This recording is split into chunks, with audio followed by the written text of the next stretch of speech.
good op-ed in the Wall Street Journal by its editorial board. The ice cold reality is that grid regulators across the United States are struggling to keep power on during extreme weather. They've been able to avoid more blackouts by earning energy conservation, but Texas shows that conservation isn't enough.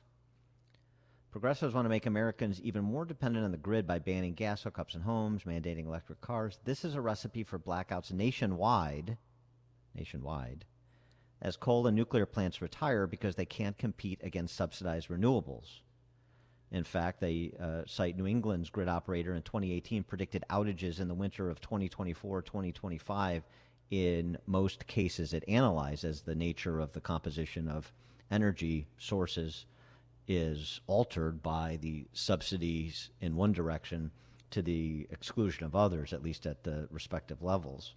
And they are quick to remind us, yes, that various aspects of the grid failed, but it was wind energy in Texas that performed the worst over the last 2 weeks when you had those shutdowns, the power outages.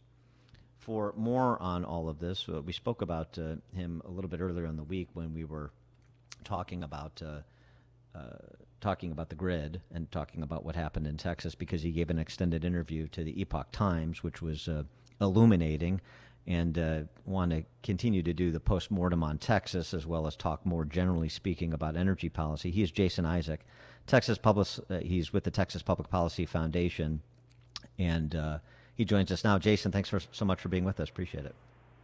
It's great to be on. Thanks for having me.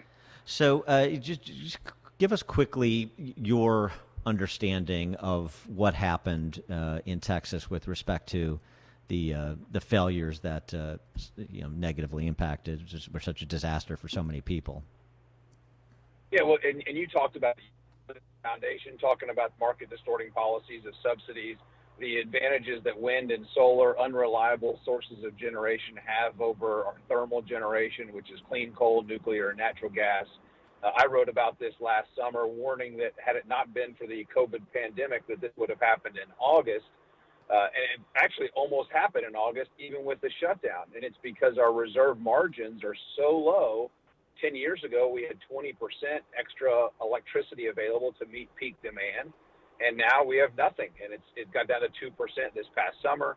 And that's going to continue to be the case because you can't compete in a market that is so distorted when wind and solar get incredible advantages that the thermal producers don't get. And the market has responded accordingly. And we've seen a net decrease of thermal generation being built and a massive, almost 200% increase of unreliable generation in wind and solar being built. Well, Jason, what then you couple, I was going to say, you couple that with some bad decisions that were made with the Electric Reliability Council of Texas, not recognizing that this was happening when it was happening on late Valentine's night, early President's Day morning, and power plants tripped, and we lost more generation because of bad decisions made by people at the helm of ERCOT. Well, what percentage of alternative energy is used in Texas? Well, they were touting last 2019, the last year numbers are fully available. 23% of our electricity was generated from wind and solar, when they have about 33% of the installed capacity. So they're not living up to their installed capacity.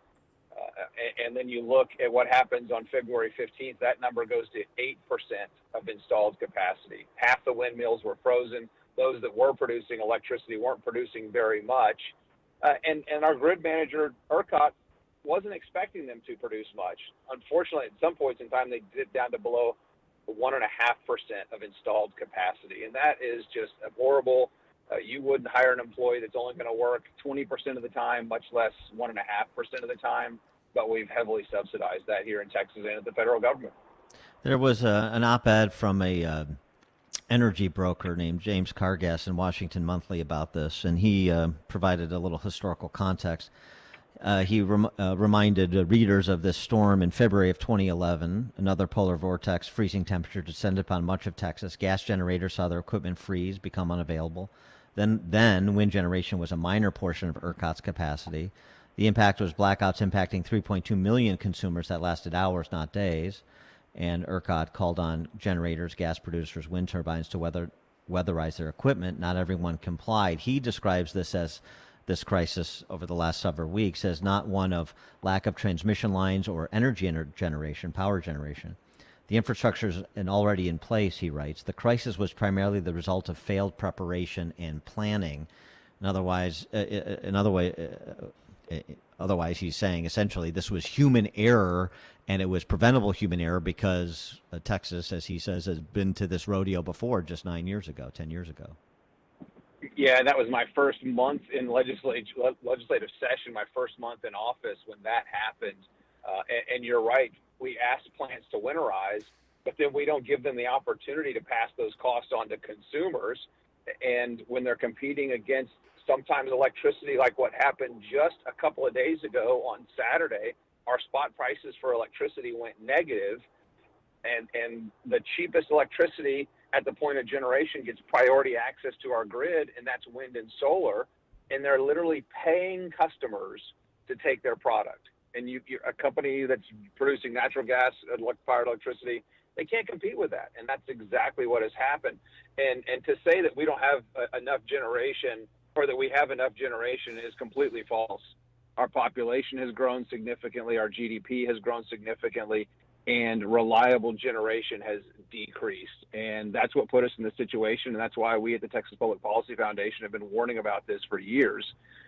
And knew that this was coming. I quite honestly thought it would happen in August, not necessarily in a cold February, but how soon we forget. Yeah, but is anything going to change? Because I really think I think you're going to see some of the market distorting policies that have been put in place. Those are going to get reversed. Though there's going to be some requirements. If you're going to put unreliable electricity on the grid, you've got to have reliable, what we refer to as dispatchable or readily available. We can't plan when you can't count on something to produce 25% of installed capacity or 1.5% of installed capacity. That's just too great of a delta. And so those unreliables are going to have to put dispatchable, readily available power back on the grid. Now, you've had leftist commentators take the Texas Public Policy Foundation to task for suggesting that the storm never would have been an issue had our grid not been so deeply penetrated by renewable energy sources. The criticism, a good example of this is over at NPR. That statement focus on windmills, for example, ignores the evident fact that, as Governor Abbott acknowledged on local TV, every kind of power generation fell short in the storm. And while that's true, as I mentioned at the outset, wind generation fell the shortest of them all. So there is some truth to what you and the Texas Public Policy Foundation was saying about the unreliable energy sources, as you're describing. Yeah, and I think wind from like February 8th to February 16th, if you look at the production, I think wind dropped off 93% generation. Natural gas picked up 450%. So when ERCOT, our grid manager, began the rolling outages, they actually rolled the Permian Basin and shut off power in the largest natural gas and oil field, I believe, in the world, most producing. And our natural gas supply went to less than 25% of what it was just the day before. And so guess where that natural gas is going? To power plants. So if natural gas failed, it was because man made a decision, but those that were operating and online increased their production 450%. The only generation sources that we have in Texas that improved and increased production were fossil fuels. And the leftists have been demonizing them for decades, indoctrinating our kids. But last week, they saved countless lives. Well, there was a real twist, ironic twist, and I don't mean to be flippant about it because this was life and death situation, but the federal government, what did they send in? Diesel-powered generators. Yeah, it's the same thing that Microsoft sent in to one of their data centers in Silicon Valley because of all the rolling outages that California has experienced and will continue to experience. They bring in diesel generators. They get exemption from air quality permits to power their data centers, but yet they want everyone else to be 100% renewable. It's just not doable, and we found that out the hard way, and you're going to have over 40 people who lost their lives because of the cold snap last week, and it's just unfortunate, and it shouldn't have happened, and it happened during a legislative session, and I think there's going to be some serious attention paid to it. It's starting tomorrow with some of the hearings that we'll have in the House and the Senate. So those on the left took the opportunity of this disaster in Texas to criticize free markets as if this was a failure of markets. I think you've addressed that with the subsidies, with the government picking winners and losers, and as usual, the losers are the general public. The other criticism has been in the direction of federalism. Those in D.C. don't like federalism; they like central planning. And if Texas just wasn't such a go-it-alone state, if they had been connected to the national grid, then this wouldn't have happened. That's not true either, and we're going to fight like crazy to keep our grid part of Texas and keep its independence. You're already seeing there's projections that there's going to be 28 gigawatts or 28,000 megawatts short of electricity in the Western interchange in that grid, and California is going out and buying that electricity now.